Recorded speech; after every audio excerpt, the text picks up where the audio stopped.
Please join me in a spirit of prayer and meditation.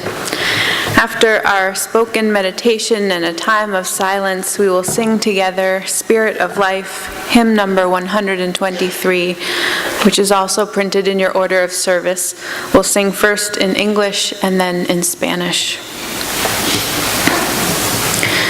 This morning's meditation is by Kimberly Bear Nelson.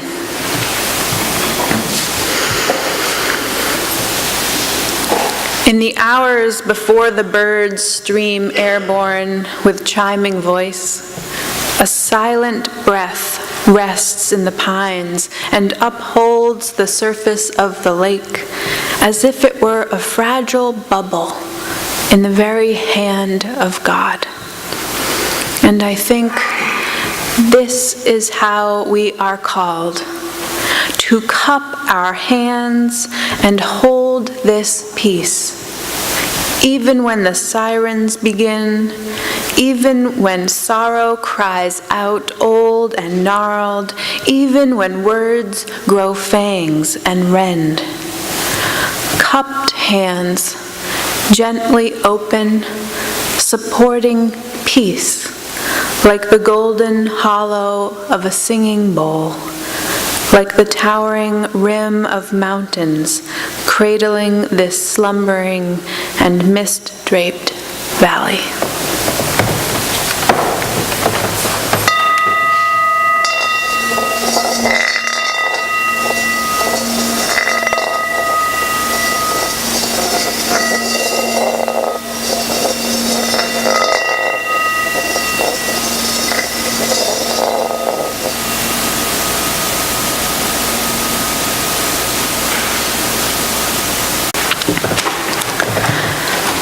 This morning's reading comes from a fabulous book that I just discovered called A Story of the Afterlives by David Eagleman.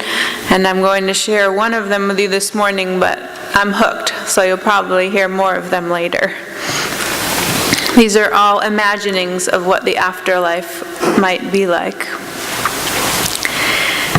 In the afterlife, you relive all of your experiences. But this time, with the events reshuffled into a new order, all the moments that share a quality are grouped together. You spend 2 months driving the street in front of your house.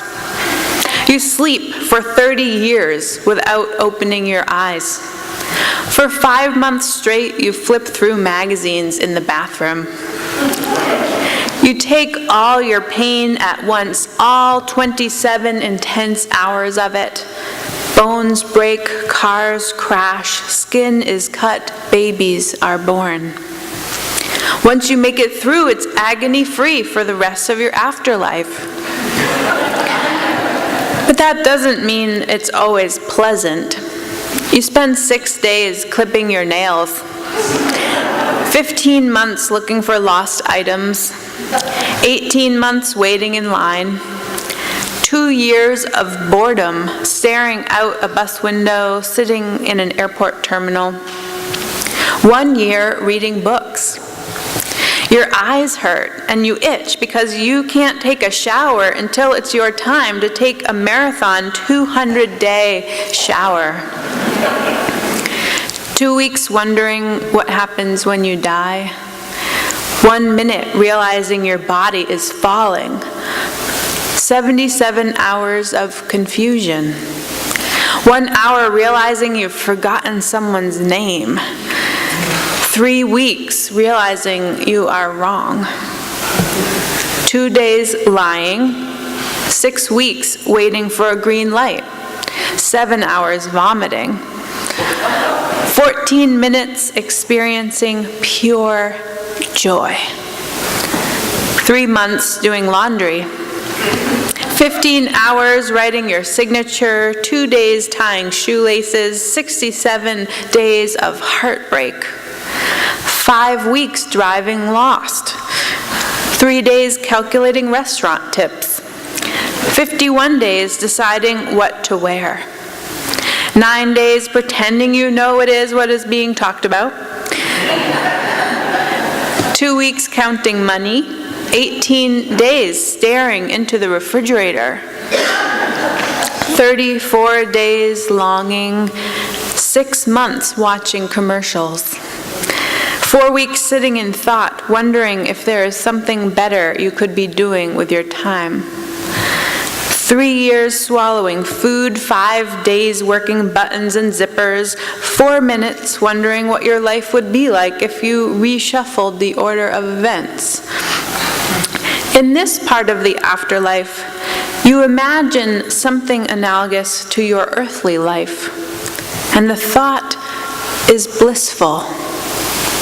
A life where episodes are split into tiny, swallowable pieces, where moments do not endure, where one experiences the joy of jumping from one event to the next, like a child hopping from spot to spot on the burning sand. The word sabbatical comes from the word Sabbath, which derives from the Hebrew Shabbat, which means to cease. The Sabbath refers to a weekly day of rest, and the concept first appears in the Old Testament in the book of Genesis. God created the world for 6 days, and on the 7th day, God rested, right? But actually, before the Hebrews, the Babylonians celebrated a lunar Sabbath. And this idea of taking time apart for rest and rejuvenation and reconnection can be found in most religious traditions, as well as in nature.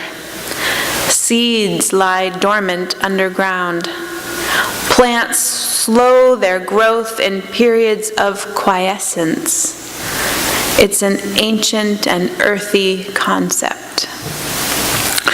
Muslims all over the world right now are celebrating Ramadan. They are fasting and praying and taking a deeper look at their lives and their values. This practice is over 1,000 years old. And while it's not the same as a Jewish or Christian Sabbath, because Muslims are not refraining from work during this time, it is a time of deep spiritual reflection. And it is a time of reconnecting with family and friends also, as Muslims gather with others to break their fast at the end of each day. And when I say Muslims all over the world, it's important to remember that we're talking about 1.3 billion people. So literally 1/5 of humanity. 1/5 of humanity is taking extra time for praying and fasting and practicing charity this month. I find that to be a really hopeful thing. In Judaism, the Sabbath is observed from sundown on Friday until the appearance of 3 stars in the sky on Saturday night. In most Christian denominations, the Sabbath is observed on Sunday. It used to be that everything was closed on Sundays. Remember that? Ministers didn't have to compete with work schedules and soccer games and exercise classes and concerts, because none of those things were happening on Sundays. You couldn't even go to the grocery store. Sundays were for church and for family. Growing up, my wife Lisa spent every Sunday with her parents, siblings, and grandparents, eating big Italian meals, and they did the dishes together too. And these are her happiest memories. Now we have to schedule time with family months ahead and search for a date that's not already taken up with appointments and activities and responsibilities. Even finding time to take a long walk alone on the beach can be difficult with today's hectic schedules. April lent me a great book recently by Wayne Muller called Sabbath: Finding Rest, Renewal, and Delight in Our Busy Lives. I highly recommend it. He says, in the relentless busyness of modern life, we have lost the rhythm between work and rest. All life requires a rhythm of rest. There is a rhythm in our waking activity and the body's need for sleep. There is a rhythm in the way day dissolves into night and night into morning. There is a rhythm as the active growth of spring and summer is quieted by the necessary dormancy of fall and winter. There is a tidal rhythm, a deep eternal conversation between the land and the great sea. In our bodies, the heart perceptibly rests after each life-giving beat. The lungs rest between the exhale and the inhale. Our culture has lost this essential rhythm, Muller says. Our culture invariably supposes that action and accomplishment are better than rest, because doing something, anything, is better than doing nothing. Because of our desire to succeed, to meet these ever-growing expectations, we do not rest. Because we do not rest, we lose our way. We miss the compass points that would show us where to go. We bypass the nourishment that would give us succor. We miss the quiet that would give us wisdom. We miss the joy and love born of effortless delight. I am so busy, we say to each other. We say this with no small degree of pride, as if our exhaustion were a trophy. Our ability to withstand stress, mark of a real character. The busier we are, the more important we seem to ourselves and we imagine to others. To be unavailable to our friends and family, to be unable to find time for the sunset, to whiz through our obligations without time for a single mindful breath. This has become the model of a successful life. But there is a cost to it, a deep cost. Without rest, we respond from a survival mode, Muller explains, where everything we meet assumes a terrifying prominence. When we are driving a motorcycle on high speed, even a small stone in the road can be a threat. So when we are moving faster and faster, every encounter, every detail inflates in importance. Everything seems more urgent than it really is, and we react with sloppy desperation. Sabbath time can be a revolutionary challenge, he says, to the violence of overwork, mindless accumulation, and the endless multiplication of desires, responsibilities, and accomplishments. Sabbath is a way of being in time where we remember who we are, remember what we know, and taste the gifts of spirit and eternity. Like a path through the forest, Sabbath creates a marker for ourselves. So if we are lost, we can find our way back to our center. Last month, in a column called Ask Roxanne, a woman wrote in under the heading, "I'm outraged, but failing at activism. Why?" "Dear Roxanne," she said, "back in January, I emailed a group of friends asking if they planned to attend the Women's March in New York City. A progressive black woman like myself replied, 'Can't make it, completely swamped this weekend.' My first reaction was irritation. Are we going to look back at this moment in history and say, we could have resisted, but we were really swamped that weekend with brunch plans and deadlines?" "In the months since then," she wrote, "I've slowly realized with considerable shame that I am no better. I've been harboring equal measures of apathy since November 2016. I have what seems like good excuses, but the truth is, these mask my underlying condition of paralysis. I have made some weak attempts to engage, joining a call, buying a book, following the play-by-play of the Alabama special election, but nothing approximating real action. I continue to be outraged, she said, by this administration's treatment of Latinos, Native Americans, Muslims, LGBT folks, women, and so many others. But I'm struggling to summon a response. Do you have words of wisdom to help me understand and perhaps overcome my feelings of apathy? Signed, Apathetic Idealist. Dear apathetic idealist, Roxane Gay wrote back, I have no doubt that many people can relate to your letter. I can relate to it. It is difficult to balance activism and investing in the greater good with the demands of an ordinary life. It's hard to know what to pay attention to and what to respond to and how. It's really hard to expand the limits of our empathy when our emotional attention is already stretched too thin in a world run through with inequity, strife, and suffering.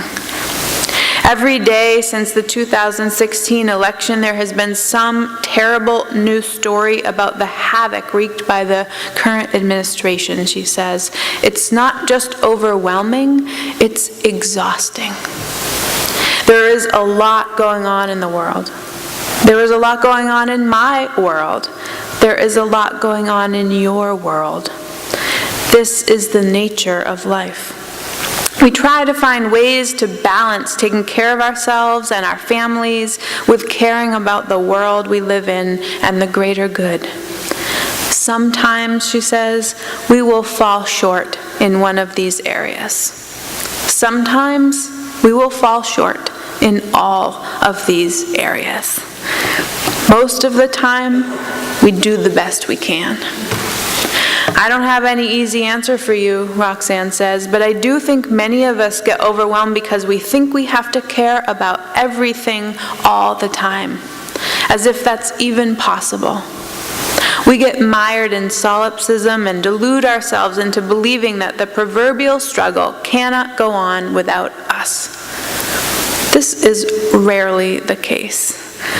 The grand thing about collective effort is that we can generally trust that someone is out in the world doing important social justice work when we are too tired or burned out to join in. Your friend didn't go to the Women's March in New York this year, she says, but hundreds of thousands of other people did. Every day, everywhere, people are doing the work of resisting oppression and tyranny in ways great and small. Lately, she says, I've been doing two things to maintain my sanity without checking out completely. I've stopped watching cable news because the 24-hour news cycle has become an incoherent mess. There are plenty of ways to stay well-informed, she says, without listening to lazy punditry and an endless regurgitation of only the most salacious news. I've also been trying to pick one issue at a time in which to invest my social justice-oriented energy.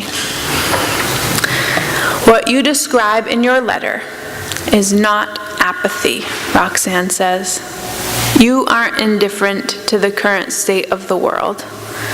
You are human, a woman trying to balance your own needs with doing good in the world.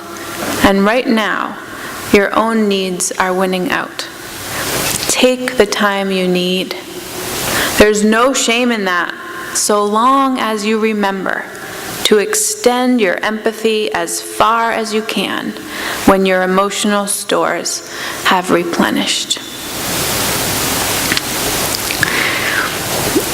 Oliver Sacks was a British neurologist and author. You might remember his book Awakenings, in which his patients return to the world after decades of sleep. Or maybe you remember the movie, where he is played by Robin Williams. Sacks grew up in a conservative Orthodox Jewish family. Shabbos was strictly adhered to. No labor, no lights, no driving or talking on the telephone. As a child, he found it rather oppressive, although he liked spending the day with his family and the sweet red wine and the honey cakes his Auntie Flory made. In 1955, as a 22-year-old, Sachs went to Israel for several months to work on a kibbutz. And though he enjoyed it, he decided not to go again. Even though so many of his cousins had moved there, the politics of the Middle East disturbed him. Sachs was also gay, and he suspected that he would be out of place in such a deeply religious society. When he came out to his own mother, she told him that she wished he had never been born. But in the spring of 2014, Sachs heard that his 99-year-old cousin Marjorie was nearing death. He phoned her in Jerusalem to say farewell. Her voice was unexpectedly strong and resonant, with an accent very much like his mother's. "I don't intend to die now," she said. "I will be having my 100th birthday on June 18th. Will you come?" Sachs said yes. Don't think you can say anything else. "I felt a little fearful visiting my Orthodox family with my lover Billy," Sachs said. "My mother's words still echoed in my mind." But Oliver and Billy were both warmly received at the birthday party. How profoundly attitudes had changed even among the Orthodox was made clear when a close family friend invited them both to join his family at their opening Sabbath meal. "The peace of the Sabbath," Sachs said, "of a stopped world, a time outside time, was palpable, infused everything. And I found myself drenched with a wistfulness, something akin to nostalgia, wondering, what if? What if A and B and C had been different? What sort of person might I have been? What sort of life might I have lived?" In December 2014, Sachs completed his memoir, On the Move, and gave the manuscript to his publisher, not dreaming that days later he would learn that he had metastatic cancer. A little less than a year later, he wrote an article for the New York Times reflecting on his Orthodox upbringing and his evolving faith. "And now," he said, "weak, short of breath, my once firm muscles melted away by cancer. I find my thoughts increasingly not on the supernatural or spiritual, but on what is meant by living a good and worthwhile life, achieving a sense of peace within myself. I find my thoughts drifting to the Sabbath, the day of rest, the seventh day of the week, and perhaps the seventh day of one's life as well, when one can feel that one's work is done, and one may, in good conscience, rest." Sabbath is more than the absence of work, Wayne Muller says. It's not just a day off when we catch up on television or errands. It is the presence of something that arises when we consecrate a period of time to listen to what is most deeply beautiful, nourishing, and true. It is time consecrated with our attention, our mindfulness, honoring those quiet forces of grace or spirit that sustain and heal us. I am lucky enough to be in a profession where Sabbath time is built in as a feature of our contracts. If you minister to a congregation for many years, you are gifted with sabbatical time.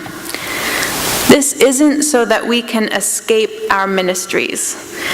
It is so we can be better at our ministries, more grounded and centered and less reactive, more in touch with ourselves and our souls and the natural world, which makes for a healthier ministry. Muller says, Sabbath time is not spiritually superior to our work. The practice is rather to find that balance point at which, having rested, we do our work with greater ease and joy and bring healing and delight to our endeavors. I am so grateful for this opportunity, which I will be taking advantage of next year. But I realize that not all professions or lives have this built-in time for reflection. And so it is up to each of us to create it for ourselves. And it doesn't have to come in 3-month chunks for everyone. It can be 3 minutes. 3 minutes a day set aside for a quiet pause. 3 hours when you put your phone on silent. 3 days devoted to connecting with nature. 3 nights in a row of catching the sunset. 3 weeks where you take a break from Facebook and you use that time, so much time, to connect with your family and friends in real life instead. My official sabbatical will be next spring 2019, but I am not going to be waiting till then to recharge my batteries. I am going to be seeking out those quiet moments, those connecting moments, those grounding moments each day until then. And I invite you to seek them with me. In this part of the afterlife, you imagine something analogous to your earthly life, and the thought is blissful. A life where episodes are split into tiny, swallowable pieces, where moments do not endure, where one experiences the joy of jumping from one event to the next, like a child hopping from spot to spot on the burning sand. Amen, and blessed be.